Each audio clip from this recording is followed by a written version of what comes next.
afternoon. This is Miss Still reading you Horton Hears a Who. I'll show you my face. There I am. Hello. I miss all you students. I hope you're having a safe time at home and you're following all the restrictions because we need you to be safe and healthy. Until we see each other again, let's read a book. Horton Hears a Who. Now, I have read this in my children's classes when they were younger, and it's one of my favorites. On the 15th of May, in the jungle of Newell, in the heat of the day, in the cool of the pool, he was splashing, enjoying the jungle's great joys, when Horton the elephant heard a small noise.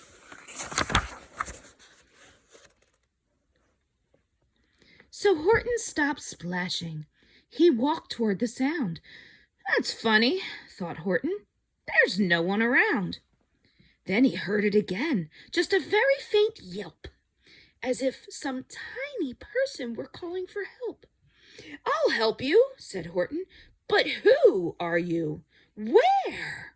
He looked and he looked. He could see nothing there but a small speck of dust blowing past through the air. There's the speck of dust right there.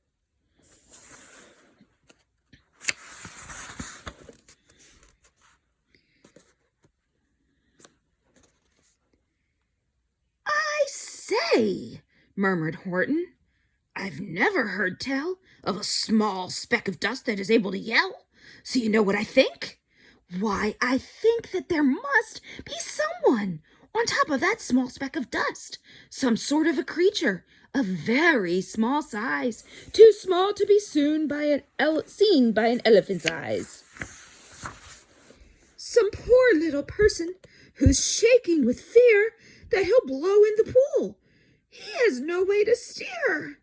I'll just have to save him because, after all, a person's a person, no matter how small. There's what Horton thinks is on that small speck of dust. Let's turn the page. Here we go. There's Horton. Look at him. So gently, and using the greatest of care, the elephant stretched his great trunk through the air, and he lifted the dust speck and carried it over and placed it down safe on a very soft clover.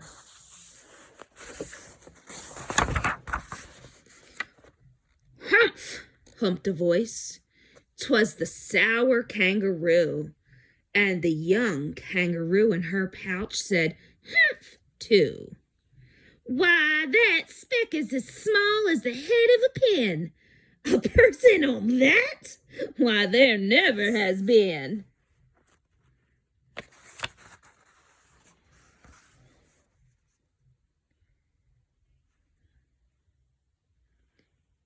Believe me, said Horton, I tell you sincerely. My ears are quite keen, and I heard him quite clearly. I know there's a person down there, and what's more, quite likely there's two, even three, even four. Quite likely a family, for all that we know. A family with children just starting to grow. So please, Horton said, as a favor to me, try not to disturb them. Just please let them be. I think you're a fool, laughed the sour kangaroo. And the young kangaroo in her pouch said, me too. You're the biggest blame fool in the jungle of Newell. And the kangaroos plunged in the cool of the pool. What terrible splashing, the elephant frowned. I can't let my very small persons get drowned. I've got to protect them. I'm bigger than they. So he plucked up the clover and hustled away.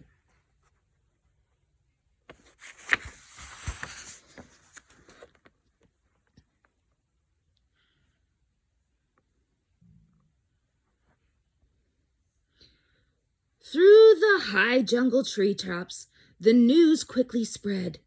"He talks to a dust speck. He's out of his head. Just look at him walk around with that speck on that flower." And Horton walked worrying almost an hour. "Should I put this speck down?" Horton thought with alarm. "If I do, these small persons may come to great harm. I can't put it down, and I won't. After all, a person's a person, no matter how small." There's Horton bravely protecting the dust speck, even though the monkey's laughing at him. Monkeys, I'll tell you. Then Horton stopped walking. The speck voice was talking. The voice was so faint he could just barely hear it. "Speak up, please," said Horton. He put his ear near it. "My friend," came the voice, "you're a very fine friend. You've helped all us folks on this dust speck no end. You've saved all our houses, our ceilings and floors. You've saved all our churches and grocery stores."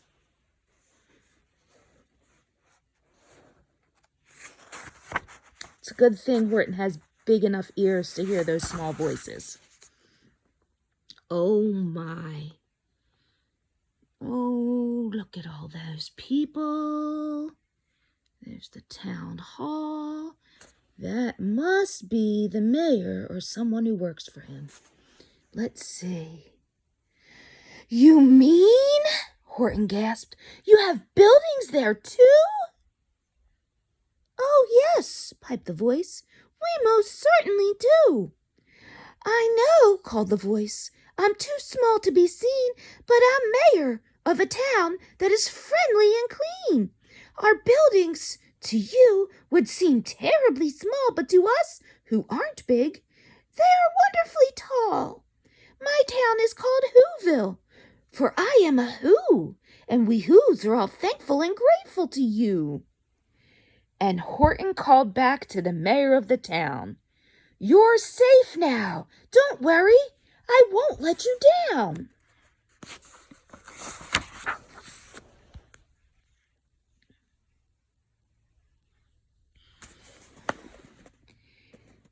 But just as he spoke to the mayor of the speck, 3 big jungle monkeys climbed up Horton's neck.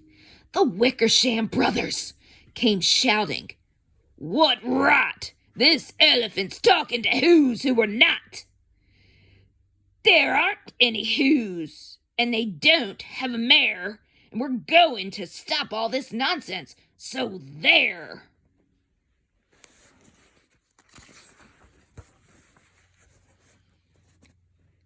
They snatched Horton's clover.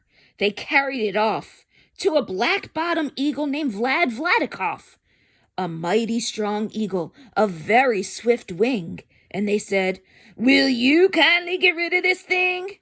And before the poor elephant even could speak, the eagle flew off with the flower in his beak. There he goes.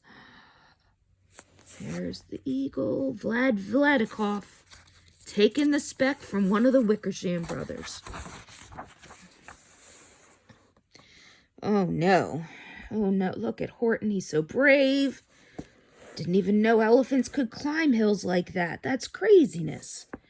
All that late afternoon and far into the night, that black-bottomed bird flapped his wings in fast flight, while Horton chased after with groans over stones that tattered his toenails and battered his bones, and begged, "Please don't harm all my little folks who have as much right to live as us bigger folks do."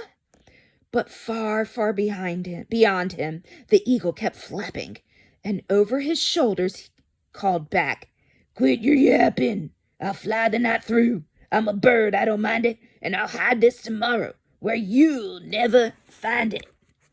Oh, my.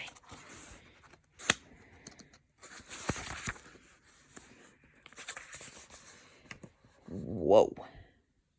Look at Horton. He's so brave up on that little ledge of the cliff. And there, and oh no, oh no. And at 6:56 the next morning, he did it. It sure was a terrible place that he hid it. He let that small clover drop somewhere inside of a patch of clovers 100 miles wide. "Find that," sneered the bird, "but I think you will fail." And he left with a flip of his black-bottomed tail. What will Horton do? "I'll find it," cried Horton. "I'll find it or bust. I shall find my friends on my small speck of dust." And clover by clover with care, he picked up and searched them and called, "Are you there?" Oh, Horton, look at all that work. But clover by clover, he found that the one that he sought for was just not around. And by noon, poor old Horton, more dead than alive, had picked, searched, and piled up 9,005.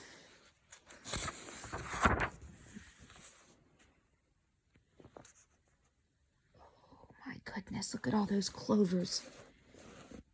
Then on through the afternoon, hour after hour, till he found them at last on the 3,000,000th flower. "My friends," cried the elephant, "tell me, do tell, are you safe? Are you sound? Are you whole? Are you well?" Oh, I hope they're okay. Okay, let's look. Oh my. Oh, look at that. They got some leaky plumbing now. Oh no, the roller skate's ruined. What? People sweeping up all these broken things. Wow, there's the mayor. From down on the speck came the voice of the mayor. "We've really had trouble, much more than our share. When that black-bottomed birdie let go and we dropped, we landed so hard that our clocks have all stopped. Our teapots are broken, our rocking chair's smashed, and our bicycle tires all blew up when we crashed. So Horton, please," pleaded the voice of the mayor, "will you stick by us who's while we're making repairs?" "Of course," Horton answered. "Of course I will stick. I'll stick by you small folks through thin and through thick."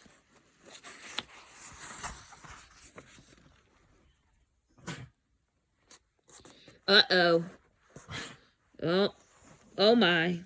This looks like trouble coming. "Humph," humphed the voice. "For almost 2 days you've run wild and insisted on chatting with persons who've never existed. Such carryings on in our peaceable jungle.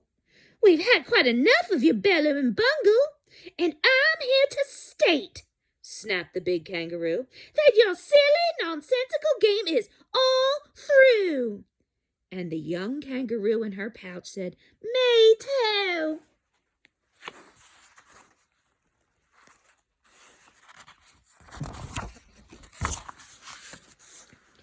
Oh my goodness. What is gonna happen here? Oh my. Oh, that can't be good. There's a whole lot more Wickersham brothers now. Whew. With the help of the Wickersham brothers and dozens of Wickersham uncles and Wickersham cousins and Wickersham in-laws, whose help oh my gosh, I have to restart because that was the sour kangaroo. Let's fix that up. With the help of the Wickersham brothers and dozens of Wickersham uncles and Wickersham cousins and Wickersham in-laws, whose help I've engaged, you're going to be roped and you're going to be caged. And as for your dustback, that we shall boil in a hot steaming kettle of peas on nut oil. Boil it? Gasped Horton. Oh, that you can't do. It's all full of persons. They'll prove it to you.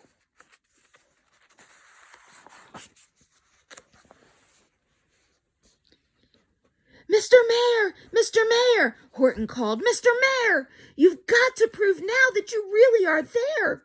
So call a big meeting. Get everyone out. Make every who holler. Make every who shout. Make every who scream. If you don't, every who is going to end up in a hazelnut stew.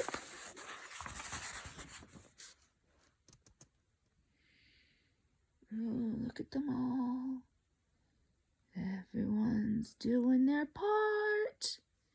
Everyone's screaming and hollering.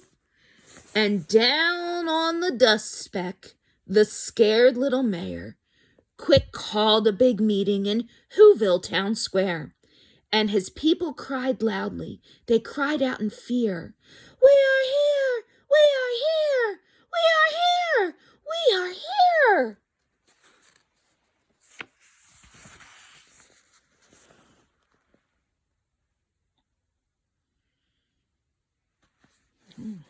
Sour kangaroo. Looks pretty sour. The elephant smiled. That was clear as a bell. You kangaroos surely heard that very well. All I heard, snapped the big kangaroo, was the breeze and the faint sound of wind through the far distant trees. I heard no small voices, and you didn't either. And the young kangaroo in her pouch said, Me neither.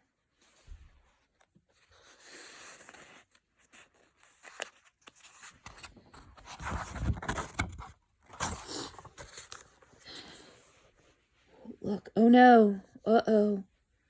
Oh no, Horton, what's gonna happen?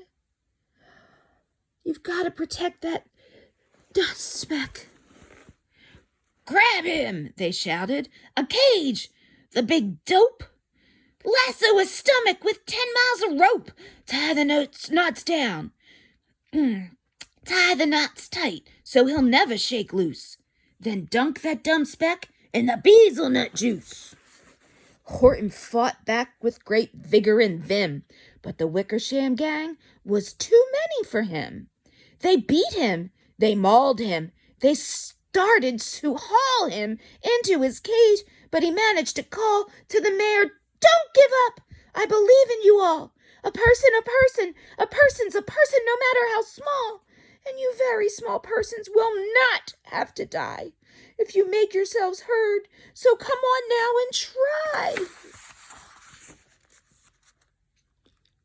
Oh, now they're going to make more noise. Look at that. The mayor grabbed a tom-tom. He started to smack it. And all over Whoville, they whooped up a racket. They rattled tin kettles. They beat on brass pans, on garbage pail tops and old cranberry cans. They blew on bazookas and blasted great toots on clarinets, oompas, and boopas, and flutes. That should be quite a ruckus, don't you think? Look at all that. Look at all the noise. Great gusts of loud racket rang high through the air. They rattled and shook the whole sky, and the mayor called up through the howling mad hullabaloo, Hey, Horton, how's this? Is our sound coming through? And Horton called back, I can hear you just fine, but the kangaroo's ears aren't as strong quite as mine. They don't hear a thing. Are you sure all your boys are doing their best? Are they all making noise? Are you sure every who down in Whoville is working? Quick, look through your town. Is there anyone shirking?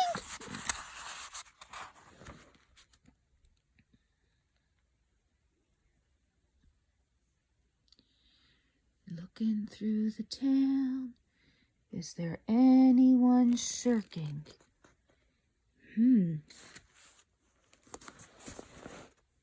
Through the town rushed the mayor from the east to the west, but everyone seemed to be doing his best. Everyone seemed to be yapping or yipping. Everyone seemed to be beeping or bipping. But it wasn't enough, all this ruckus and roar. He had to find someone to help him make more.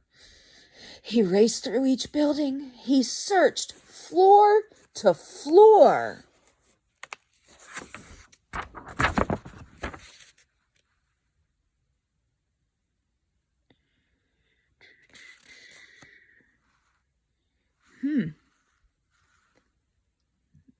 What's this little guy doing?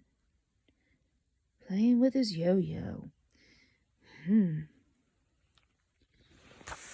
And just as he felt he was getting nowhere and almost about to give up in despair, he suddenly burst through a door, and that mayor discovered one shirker, quite hidden away in the Fairfax apartments, apartment 12J.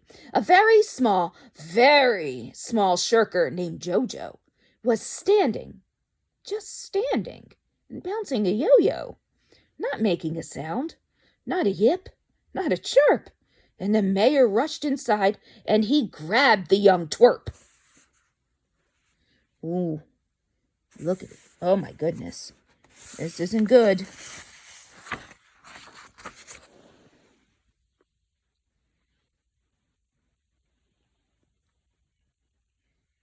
Ooh, let's see.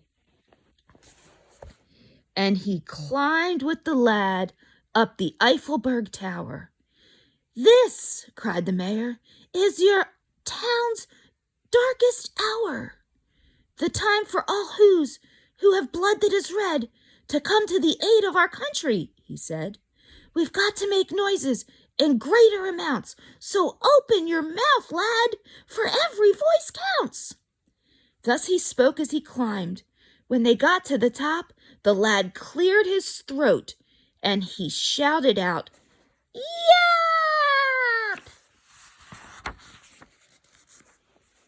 And that yap, that one small extra yap, put it over. Finally, at last, from that speck on that clover, their voices were heard. They rang out clear and clean, and the elephant smiled. "Do you see what I mean? They've proved they are persons, no matter how small, and their whole world was saved by the smallest of all." "How true! Yes, how true!" said the big kangaroo. "And from now on, you know what I'm planning to do? And from now on, I'm going to protect them with you." And the young kangaroo in her pouch said,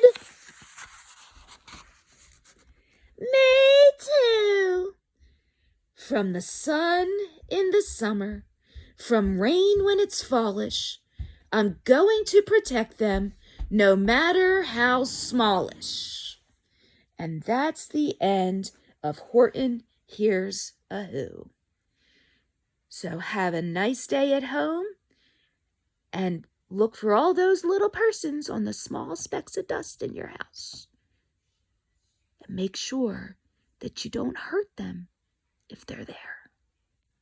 Goodbye.